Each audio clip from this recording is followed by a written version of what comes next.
Queridos, nós terminamos pela manhã a exposição do livro de Abacuque. E vimos ali que o profeta nos ensina que na providência do Senhor, o Senhor às vezes nos reserva momentos difíceis.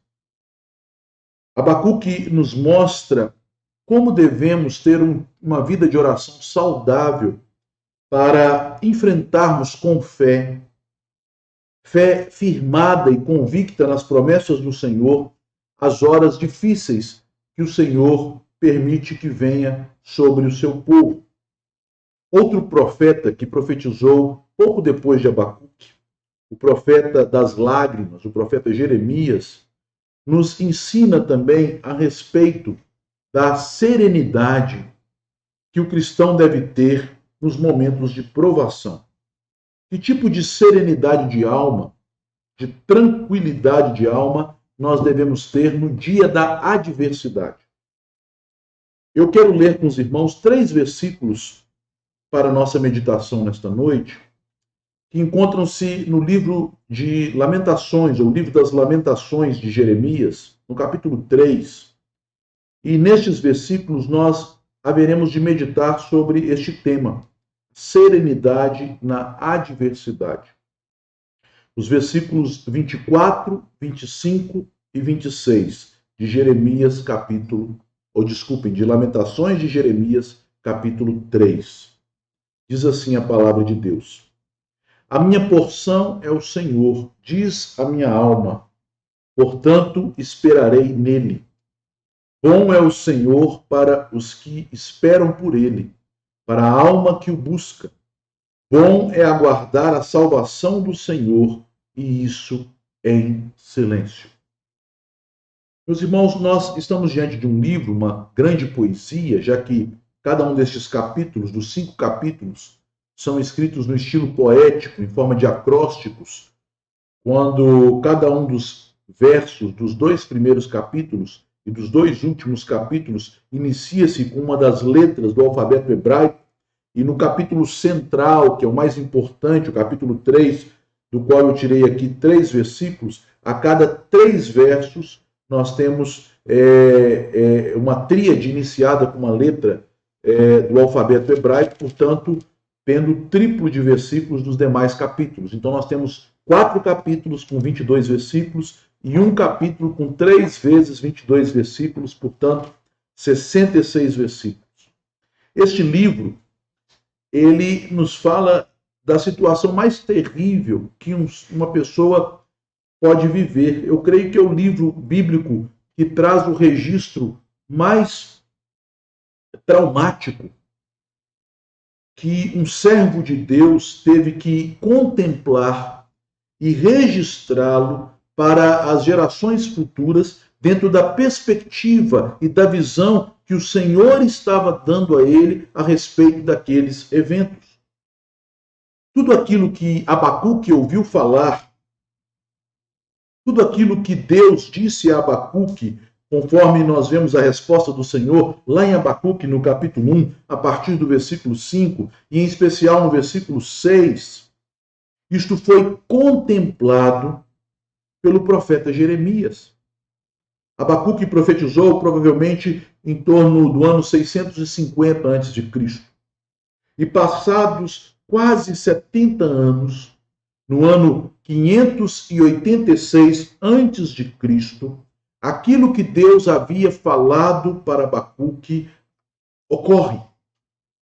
De fato, após algumas incursões dos caldeus, anos antes, contra a Palestina, tendo tornado a nação de Israel, o povo de Judá e a cidade de Jerusalém escrava e uma colônia da Babilônia, há uma insurreição e agora os caldeus voltam com todo o seu poderio militar e, comandados pelo rei Nabucodonosor, eles invadem a cidade de Jerusalém, queimam as casas, destroem os muros da cidade, saqueiam o templo e colocam o templo do Senhor, o santuário, em ruínas. Uma assolação, uma tribulação nunca antes vista na terra da promessa. A maior que eles tinham visto até então. Uma cena, meus irmãos, terrível. Pessoas que já viram guerras de perto, em loco, que lutaram em guerras, ou que foram pessoas que vivenciaram a guerra como habitantes de cidades e países que estavam em período de guerra, são pessoas que geralmente saem daquela experiência profundamente traumatizadas. Mas aqui nós ficamos mais perplexos, não pelo relato que Jeremias faz. E se você já leu este livro com atenção, o livro das Lamentações, você deve ter ficado abismado, surpreso, de fato perplexo com o relato que nós encontramos, principalmente nos 2 primeiros capítulos. Jeremias nos fala de homens sendo mortos e os seus corpos empilhados nas ruas da cidade, de mulheres sendo violentadas pelos soldados inimigos na praça, de velhos sendo jogados para morrer no meio da sarjeta, de crianças sendo mortas para que os pais, no dia do cerco, pudessem se alimentar do corpo dos seus filhinhos, de pessoas sendo levadas escravizadas, nuas, presas por anzóis, tal como o Senhor havia dito a Abacuque, para andarem quilômetros, centenas de quilômetros a pé, totalmente machucadas, famintas, até chegarem à Babilônia para servirem pelo resto de suas vidas como escravos. Esta era a cena. Enquanto tudo isto se realizava, os caldeus banqueteavam, riam, faziam festas. Os povos vizinhos, inimigos de Israel, descreve aqui Jeremias, também se alegravam. Não havia quem os defendesse, enquanto o morticínio, a violência, toda forma de maldade eram perpetrada contra a cidade de Deus e o povo da aliança. Jeremias foi poupado, porquanto o rei Nabucodonosor sabia que aquele profeta havia desde o início dito para os reis de Judá se entregarem, pois o Senhor havia ordenado a eles que se entregassem aos caldeus. Então, Nabucodonosor entendia que Jeremias era um seu aliado, quando na verdade ele era aliado do próprio Deus. Nabucodonosor então diz para que ninguém tocasse naquele profeta, e ele agora, protegido pelos seus próprios inimigos, vê toda a maldade que os seus inimigos faziam contra o seu povo, contra os seus parentes, contra os seus amigos, contra primos, tios, irmãos. Pessoas que ele viu crescer, pessoas com as quais ele cresceu junto. Ele viu o corpo de um tio no chão, ele via uma prima sendo violentada por vários soldados numa esquina, ele via um amigo de infância tendo o seu pescoço cortado em uma outra rua. Tudo isso ele viu, meus irmãos. Então, só a descrição que Jeremias faz daquela terrível invasão, daquele terrível genocídio do qual ele foi testemunha ocular, já é algo para nos surpreender neste livro. Mas há algo que nos surpreende ainda mais: a serenidade de Jeremias diante da adversidade. Meus irmãos, eu não estou dizendo que a serenidade de Jeremias seja uma espécie de resignação fatalista, tal como tinham aqueles filósofos da antiguidade chamados estoicos, que diziam que o segredo para não sofrer era não se importar, era não ligar. Não, ele se importava. Muitas daquelas pessoas eram seus amados. Ele amava a cidade, ele amava o seu povo, ele amava os seus queridos parentes. Mas, meus irmãos, Jeremias amava alguém mais do que tudo aquilo que ele via. Ele amava a Deus. Ele chorava, ele derramava lágrimas, e ele chega até a dizer na sua profecia, no livro que tem o seu nome, que leva o seu nome, que ele já não tinha mais lágrimas para chorar, tamanha tristeza que o acometia diante da sorte terrível que abateu o seu povo. Mas ele possuía serenidade no meio da adversidade. Este capítulo maravilhoso de Lamentações, capítulo 3, do qual eu selecionei alguns versículos que não são os mais conhecidos. Os mais conhecidos são os versículos 21 a 23, logo no contexto anterior, quando Jeremias, depois de ver toda aquela cena de tragédia, de desastre, ele diz: eu quero trazer à memória o que me pode dar esperança. E ele declara: as misericórdias do Senhor se renovam a cada manhã. Elas são a causa de não sermos consumidos. Meus irmãos, Jeremias está nos lembrando da oração feita por Abacuque. No dia da ira, Senhor, lembre-se da misericórdia. Preserve o teu povo. Eu sei que o Senhor salvará o teu povo, disse Abacuque. E agora Jeremias olha para os escombros de guerra, para as casas queimadas, para o templo derrubado, para os montões de corpos amontoados por cada esquina da cidade, para os corpos nus que mais pareciam zumbis, de pessoas amarradas, sendo levadas em filas, oprimidas por chicotes, para caminharem a pé até a Babilônia como escravos. Ele olha para tudo aquilo e ele se lembra: as misericórdias do Senhor são a causa de não termos sido consumidos. Eles tinham poder para acabar com todos nós, mas o Senhor manteve um toco, como profetizou Isaías em Isaías 6. O Senhor manteve um remanescente. Ainda há esperança. O descendente de Abraão virá, o descendente da mulher virá, o filho de Davi virá e ele ocupará o seu trono. Deus não consumiu o seu povo. Estas misericórdias do Senhor não têm fim, elas se renovam a cada manhã. Ele é grande em fidelidade. Jeremias lembra-se da causa da misericórdia, que é a fidelidade de Deus à sua aliança da graça, que foi prometida a Abraão, Isaque e Jacó, que foi renovada por meio de Moisés, que foi dada a Davi, de que Davi teria um herdeiro que reinaria sobre o povo da aliança e sobre povos e nações. O Senhor cumprirá a sua promessa.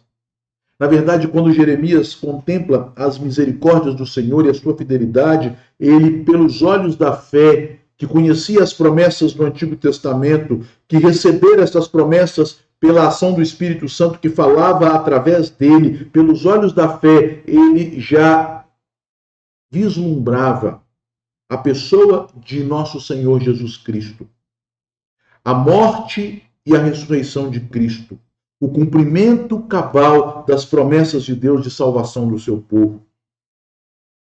E é por isso, meus irmãos, que no meio das adversidades tão terríveis, Jeremias teve serenidade. E ele então fala para os seus leitores, para o povo de Deus que está indo para o exílio, para aquele povo que passaria por outras adversidades até que as promessas se cumprissem, até que eles fossem chamados à presença do Senhor. Ele fala para nós, igreja do século 21, que tem sido acometida de mortes a cada dia, que tem visto tantas calamidades que a nossa geração ainda não tinha experimentado. Ele fala para a igreja de cada geração que passou por guerras, por fogueiras, por perseguições, por todo tipo de mortes e aflições. Ele fala como a alma do crente, no dia da adversidade, é tratada pelo Senhor para que encontre, em meio a estas aflições, serenidade. E ele declara: a minha porção é o Senhor, diz a minha alma, portanto esperarei nele. Neste versículo, meus irmãos, quando Jeremias expressa aquilo que estava dentro do seu coração, aquilo que vinha do mais profundo da sua alma, o profeta, ele nos avisa que nós não poderemos permanecer firmes diante das adversidades, a não ser que vivamos contentes somente em termos Deus como nosso Senhor, a não ser que estejamos satisfeitos em termos a comunhão com Deus como nossa porção e a nossa herança. A minha porção é o Senhor. Se a nossa fé não estiver firmada nesta confiança de que o Senhor vale mais para nós do que tudo de que o Evangelho é a pérola de grande valor.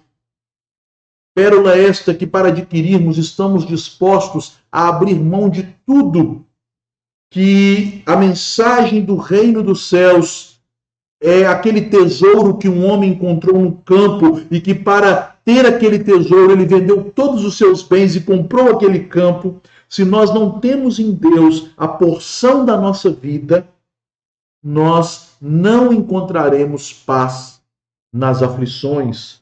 Nós teremos uma fé que, diante das provações, ela sucumbirá, ela será levada ao fracasso. O Senhor Jesus avisou a respeito disso. Os irmãos podem conferir nos evangelhos, em especial, os irmãos podem observar lá no Evangelho segundo Mateus, no capítulo 13, na conhecida parábola do semeador, que descreve a reação das pessoas ao Evangelho, a semente que é o Evangelho. E diz o Senhor Jesus que algumas sementes, elas não florescem porque são pessoas que ouvem o Evangelho de bom grado, mas vindo as aflições, vindo as adversidades, elas se escandalizam do Evangelho. O que significa ter no Senhor a porção da nossa alma? Isaías, ele denomina o Senhor, ou melhor, Davi, no Salmo 16, no versículo 5, ele também denomina o Senhor como sua porção. E esta expressão hebraica se refere à herança que alguém recebe, aquilo que lhe é legado pelo seu pai. E normalmente, quando se refere a Deus, é uma expressão usada para designar de maneira figurada a relação de Deus com o seu povo, a preciosa comunhão da alma com o seu Deus. Na verdade, Jeremias está nos ensinando, meus irmãos, que o único e verdadeiro fundamento da vida de fé, que frutifica em paciência e esperança, tal como nos ensina o apóstolo em Romanos, no capítulo 5, dos versículos 1 a 5, que o fundamento da verdadeira fé é ter em Deus a nossa maior propriedade e bem, a nossa herança, o nosso bem valioso, o nosso tesouro, a nossa porção. Porque a maioria das pessoas, mesmo crentes, buscam sua felicidade fora de Deus e usam a Deus como instrumento para obter essa falsa felicidade. As pessoas buscam a Deus para que ele elimine de sua vida as dificuldades, as aflições, a angústia, as doenças e as dores, mas elas não buscam em Deus a felicidade em meio às aflições, às doenças, às enfermidades, às dores. O salmista nos diz, no Salmo 37, verso 4, agrada-te do Senhor e ele satisfará o desejo do teu coração. Se o Senhor for o objeto do nosso prazer, se nós tivermos prazer nele, se nós nos agradarmos dele, se ele for a porção da nossa alma, o nosso coração estará satisfeito, o nosso coração estará preenchido. Então, as adversidades não haverão de atrapalhar a serenidade da alma e a firmeza da fé. Assim, meus irmãos, para que nós não venhamos a fracassar na adversidade. E quantos crentes têm fracassado? Quantos crentes têm temido a morte mais do que a Deus? Quantos crentes têm desfalecido nestes dias? Têm sido tomados pela depressão, pela angústia, pelo desespero? Quantos crentes têm oscilado e cambaleado? Porque, meus irmãos, tem se esquecido que nós só permaneceremos firmes quando estivermos plenamente convencidos pelo Espírito Santo de que Deus nos é suficiente. Ele é a nossa única herança. Não é esta a verdade que aprendemos na oração de Abacuque, nos versos com os quais ele encerra sua profecia, em especial o versículo 17 do capítulo 3? Ainda que me falte tudo, ainda que eu seja privado de todos os prazeres que em si mesmos não são maus, não são ilícitos, mas que não podem dar contentamento à alma, ainda que estas coisas me faltem, eu me alegrarei no Senhor. Ele é a minha porção. O que diz Abacuque é o mesmo que diz aqui o Senhor através de Jeremias.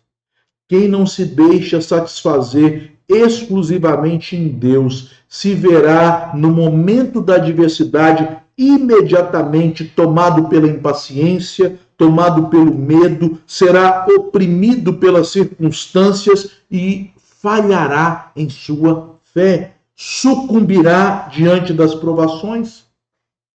É por esta razão, meus irmãos, que nós vivemos dias que o Senhor nos dá a oportunidade de fortalecermos estas convicções essenciais do Evangelho, de que o Senhor Jesus nos basta, de que a comunhão com Deus é a nossa herança, de que o Evangelho é a pérola de grande valor, o tesouro escondido que foi achado. O apóstolo Paulo, em Romanos 8:31, nos diz: se Deus é por nós, quem será contra nós? E a partir desta afirmação, desta pergunta retórica, melhor dizendo, ele então vai desenvolvendo a ideia, declarando que ele estava convencido de que nem fome, nem nudez, nem perigo, nem espada, nem morte, nem vida, nenhuma coisa deste mundo ou do mundo espiritual, nada, nenhuma criatura pode nos separar do amor de Deus que está em Cristo Jesus, nosso Senhor.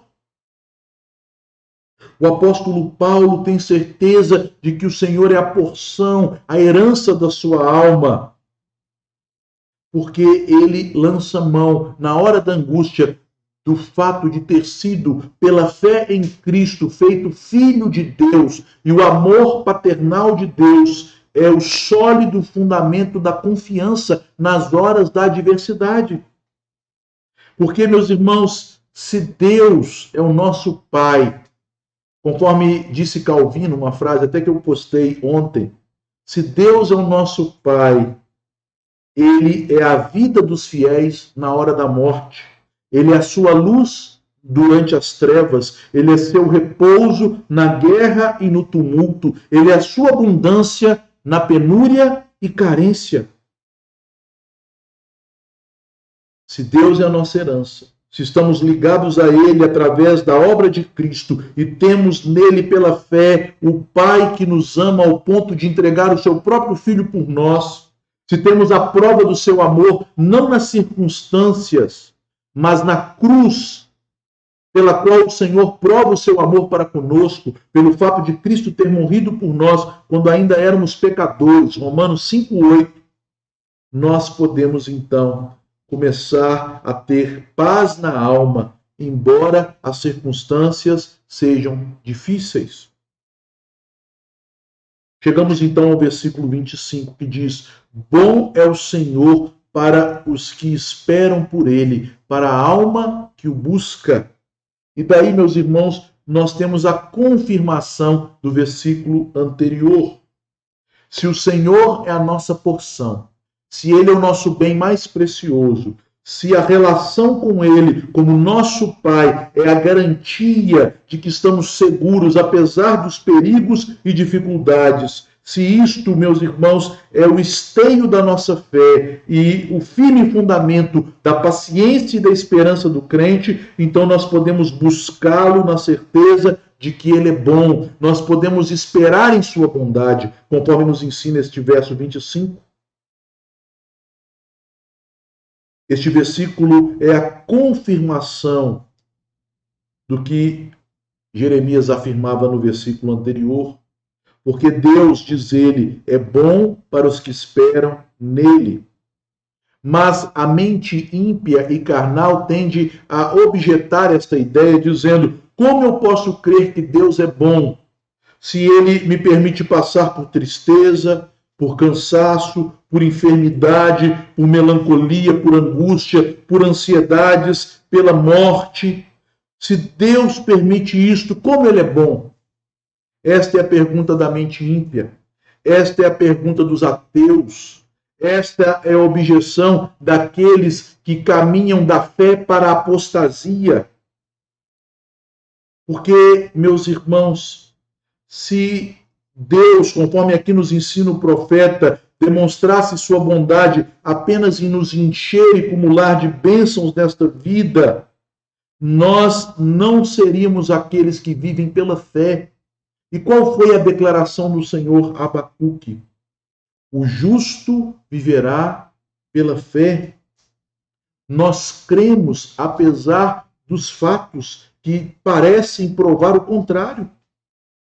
Apesar de vermos irmãos enfermos, apesar de vermos crentes fiéis morrendo, apesar de vermos a igreja oprimida, apesar de vermos tantas perseguições, lutas, dificuldades, nós cremos na palavra de Deus. Ele nos diz, e aquilo que ele diz é a verdade.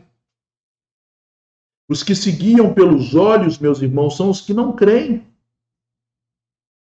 Estes usam as adversidades para frustrarem a fé dos outros, mas aqueles que creem, eles diante das adversidades permanecem fiéis, esperando.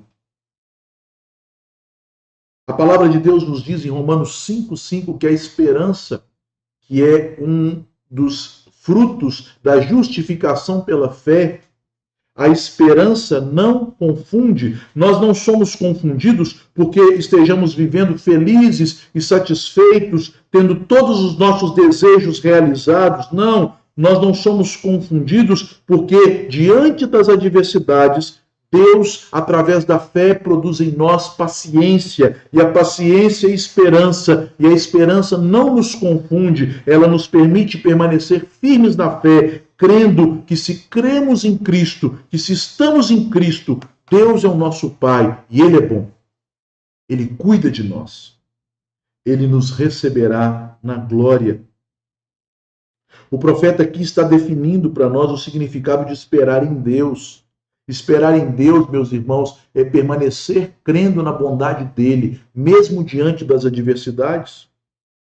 Quem está dizendo aqui que Deus é bom é um profeta cheio do Espírito Santo, mas que estava vendo diante dos seus olhos humanos seus parentes sendo mortos, corpos sendo empilhados, pessoas sendo maltratadas e oprimidas. Toda sorte de atrocidades estavam diante dele. E ele declara: Deus é bom. O Senhor é bom. Bom é o Senhor. Eu espero nele. Eu o buscarei. Só espera em Deus quem busca por ele com sinceridade.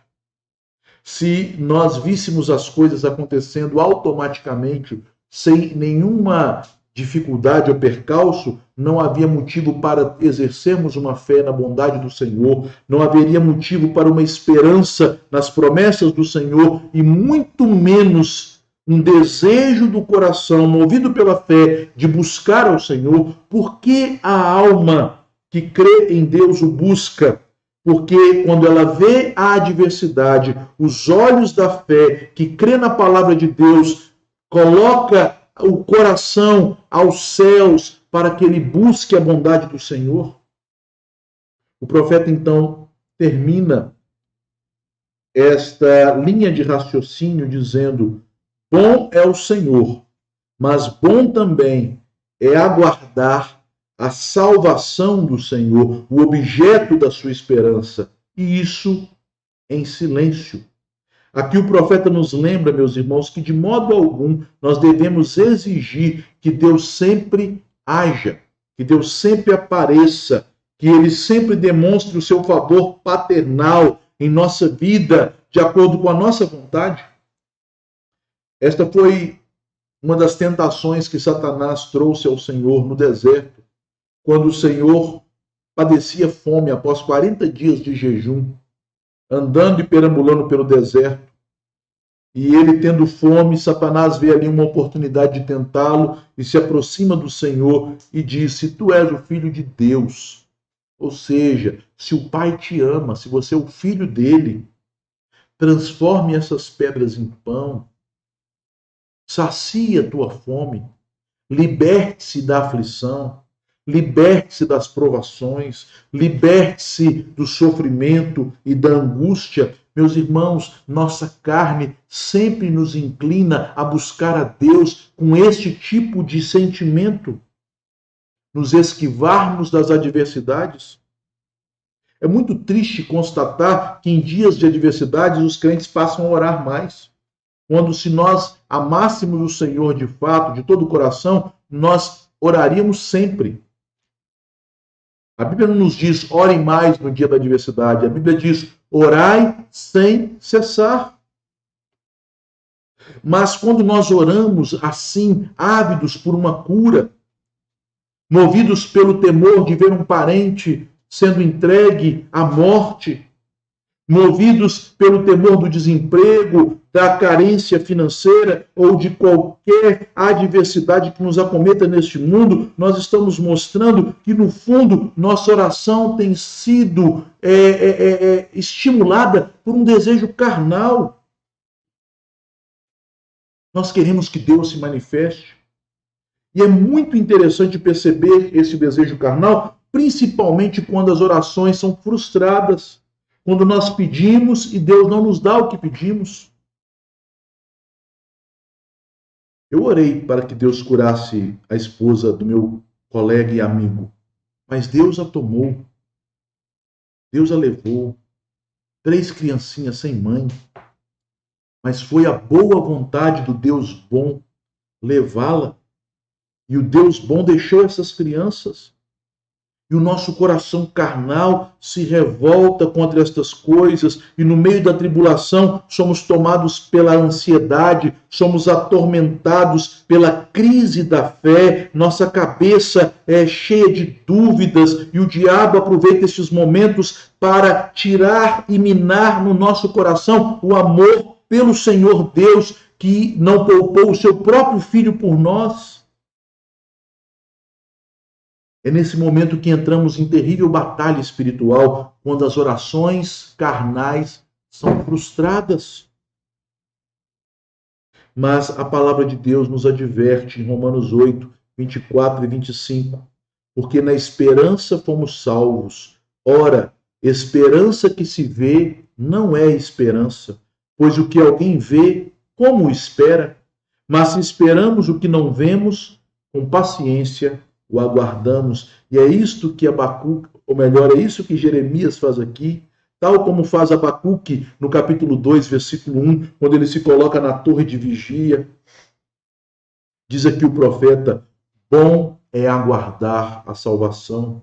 Se esperamos o que não vemos, com paciência o aguardamos. O aguardar a salvação é a atitude daqueles que usam sua fé para, diante das provações, aprenderem a paciência. Eles têm no Senhor a sua porção. Eles se alegram nesta porção, mesmo que as demais bênçãos que vêm de Deus lhes falte. Eles esperam em Deus porque conhecem suas promessas, mas eles não exigem de Deus o imediato cumprimento destas promessas. Eles pacientemente aguardam. Porque, meus irmãos, lembremos, e o Senhor está nos lembrando com estas adversidades que têm vindo sobre a igreja dos nossos dias, uma geração que se acostumou por uma época de algumas décadas sem muitas atrocidades. Deus está nos lembrando que enquanto estivermos neste mundo, caminhamos num mundo que foi criado por Deus bom, mas que por causa do pecado está debaixo da maldição de Deus. E esta maldição, meus queridos, embora ela não tenha poder de nos levar para a sua consequência e efeito eterno, que é o inferno, esta maldição também nos toca. É por isso que enquanto nós caminhamos pelo deserto, nesta vida, e caminhamos pela fé, os fiéis, quanto às coisas externas, quanto ao alimento, ao sustento do corpo, à família, à sua própria vida, nós estamos constantemente expostos à carência, às misérias, a perigos, a várias coisas adversas e ruins. E por que Deus quis que fosse assim, se Ele é o Deus bom? Bom é o Senhor. Porque bom é para nós aguardarmos a salvação. É bom para nós, meus irmãos, exercitarmos a fé em esperança e paciência. O apóstolo Paulo nos descreve porque é bom que as coisas sejam assim em Romanos 5, que eu já mencionei, e agora eu quero ler para os irmãos. Eu sei que os irmãos já conhecem esse texto, mas percebam como esta parte das Escrituras se encaixa naquilo que Deus revelou a Jeremias. O apóstolo diz, já que nós somos justificados mediante a fé, nós gozamos dos frutos dessa justificação. Primeiramente, nós temos paz com Deus por meio do nosso Senhor Jesus Cristo. E não somente isto, verso 3, também nos gloriamos nas próprias tribulações. O crente verdadeiro, que tem paz com Deus, que tem em Deus a sua porção, ele não teme as tribulações, ele não as busca, ele não as deseja, mas ele não as teme, ele gloria-se no meio das tribulações. Como está em Tiago, no capítulo 1, verso 2, tendes por motivo de grande alegria o passar por várias tribulações. Você está alegre pelo tempo que você está vivendo? Se não está alegre, meu querido irmão, você não está andando no caminho bíblico, porque a Bíblia diz, alegre-se pelas provações. Por quê? Alegrar com sofrimento? Não. Alegre-se com as provações, porque pelas provações Deus produz profundas e maravilhosas riquezas espirituais em nossa alma.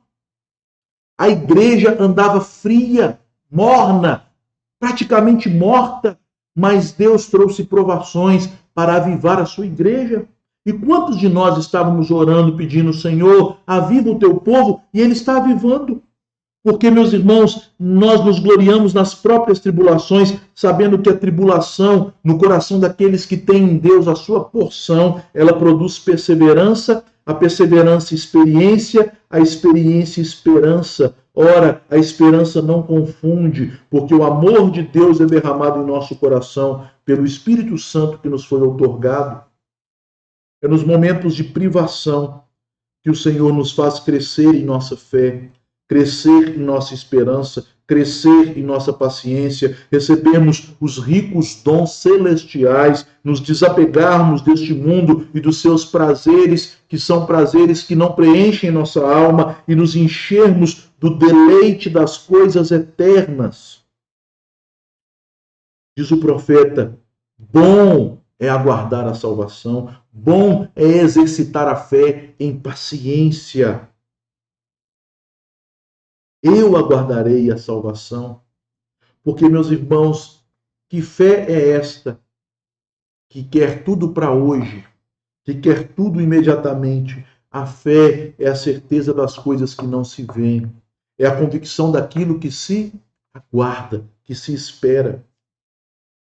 Finalmente, o produto de um coração firmado no Senhor como sua herança, de um coração que exercita a fé, reconhecendo que Deus é bom, apesar da bondade dele não estar clara nas adversidades, mas essa bondade é prometida na sua palavra, então ele reconhece que Deus é bom e o busca, espera nele. Esta fé que reconhece até mesmo que as tribulações são boas e que se alegra pelos efeitos dessa tribulação, que produz paciência, de um coração que aguarda não na solução dos problemas desta vida, porque muitos deles não terão solução, mas aguarda na salvação eterna prometida em Cristo, na vida eterna que há no Senhor Jesus. Isto então haverá de trazer ao nosso coração este estado de tranquilidade de alma no meio das adversidades, de quietude do coração, e isso em silêncio. Muitas vezes nas Escrituras o silêncio significa o repousar, o estar tranquilo. E aqui, meus irmãos, significa exatamente isso. Ou melhor, Jeremias, tal como aconteceu com Abacuque, ele pode agora se colocar em silêncio. Abacuque se colocou assim, conforme está lá no capítulo 3, verso 16, diante das atrocidades que Deus disse a ele que viriam. E agora Jeremias, contemplando estas atrocidades, ele também se coloca em silêncio, ele está tranquilo, embora triste, ele repousa, embora tenha tantas dificuldades ao seu redor, ele suporta o sofrimento e as tribulações com a mente serena, em paz. Ele permanece sereno, ainda que as aflições deem ocasião ao clamor, ainda que ele busque ao Senhor, ele está com o coração sereno. E esta serenidade, queridos irmãos, é o sentimento ou o afeto que o Espírito Santo produz em nós, que está colocado de maneira contrária aos sentimentos violentos da carne. Porque quando a tribulação ela chega até nossa vida e passa a nos oprimir, tirar o nosso conforto, nos ameaçar, nos fazer temer a morte, nós nos tornamos agitados, turbulentos, nós nos deixamos, às vezes, ser arrebatados pela fúria, pela indignação, nós discutimos com Deus, nós nos esfriamos em nossa fé, nós nos afastamos do Senhor, nós vivemos a derramar queixas e lamúrias. Mas, meus irmãos, o crente que espera no Senhor, ele está sereno, como diz Isaías, em esperança e silêncio. Ele está em paz diante das adversidades. É isto que o apóstolo descreve como resultado da vida de oração eficaz em Filipenses, no capítulo 4, a partir do verso 6. Aqueles que depositam diante do Senhor suas ansiedades e, ao fazer isto, tomam o Senhor como herança e porção da sua alma, eles saem do momento de oração em paz, usufruindo da paz que excede todo entendimento, da paz daquele que enterra o seu parente, da paz daquele que passa pela adversidade da enfermidade, da paz daquele que passa pelas provações materiais. Porque, meus irmãos, nossa vida não é essa vida que vivemos aqui na terra. Nossa vida, diz o apóstolo em Colossenses 3:3, ela está oculta em Cristo. Ele veio na Páscoa. Ele celebrou a última Páscoa. Ele entregou sua vida na cruz como nossa Páscoa. Ele ressuscitou e inaugurou uma nova Páscoa. E nossa vida está oculta nele, porque pela fé o Espírito Santo nos uniu a ele. Nós somos um com Jesus. Nós participamos com ele da sua morte. Ele morreu a nossa morte e agora nós participamos da sua ressurreição para que vivamos a sua vida. A nossa verdadeira vida está oculta em Cristo. E por ser assim, meus queridos, nós devemos necessariamente manter silêncio, guardar o coração em serenidade quanto à salvação. Ela virá no tempo de Deus, não tardará.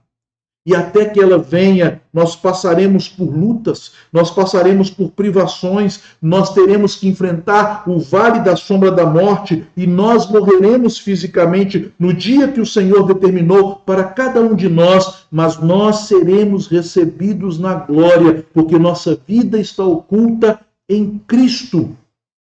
Nesta vida e nesta jornada na terra, somos cercados por muitas misérias. Mas a nossa fé, queridos irmãos, nos dá vitória contra estas coisas. Em todas estas coisas, nós somos mais do que vencedores por meio daquele que nos amou, de modo que pela nossa fé nós podemos gozar a comunhão com o Senhor como nossa porção. Nós podemos buscá-lo tendo a certeza de que ele é bom, esperando nele. Nós podemos aguardar pacientemente a sua salvação. E tudo isto em silêncio, com o coração aquietado, sereno. Lembremos da palavra de Deus a Abacuque, que nos chama ao silêncio contemplativo da graça. Quando em Abacuque capítulo 2, versículo 20, depois de Deus falar de todas as desgraças e infortúnios, de toda a ira que seria derramada sobre os soberbos, há ali um porém. O Senhor, porém, está no seu santo templo. Cale-se diante dele toda a terra. E naquele santo templo está o nosso Senhor Jesus. E a nossa vida está oculta nele. Pensai, meus irmãos, nas coisas lá do alto, onde Cristo está. É ali que está a nossa esperança. É ali que está guardada a nossa salvação. Que Deus nos abençoe, que Ele use todas estas circunstâncias e adversidades para avivar a igreja, para fortalecer nossa fé. E que nós, que somos uma igreja tão imatura em nossa geração, aprendamos como os servos de Deus, que muitas vezes foram martirizados, aprenderam a se gloriar nas tribulações, a ter por motivo de grande alegria o passar por tribulações, sabendo que na tribulação o Senhor produz frutos maduros de nossa fé. Que Deus nos abençoe.